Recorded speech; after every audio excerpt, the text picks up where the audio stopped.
చూసి ఆడారు England batters అయితే ఓవరాల్గా ఇది. మరి 9 వికెట్లు తీసుకున్నాడు ఫస్ట్ ఇన్నింగ్స్లో. అసలు ఇది పూర్తిగా స్పిన్నర్స్ వికెట్ అనుకున్నాం. ఎందుకంటే హార్డ్లీ కూడా ఫస్ట్ ఏదైతే హైదరాబాద్ జరిగిన మ్యాచ్లో 7 వికెట్లు తీయడం చూసాం. అక్కడ వాళ్ళ స్పిన్నర్లు కూడా ఎక్కువ తీశారు.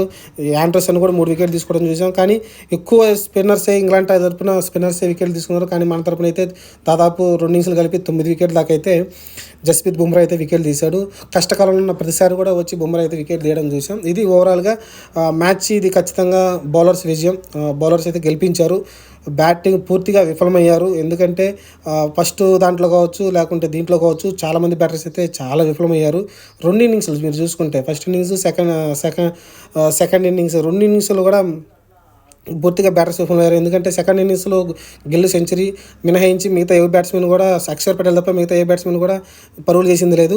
అలానే ఫస్ట్ ఇన్నింగ్స్లో 209 పరుగులు చేసిన యశస్వి జైస్వాల్ తప్ప మిగతా ఏ బ్యాటర్ కూడా పరుగులు చేసిన దాఖలా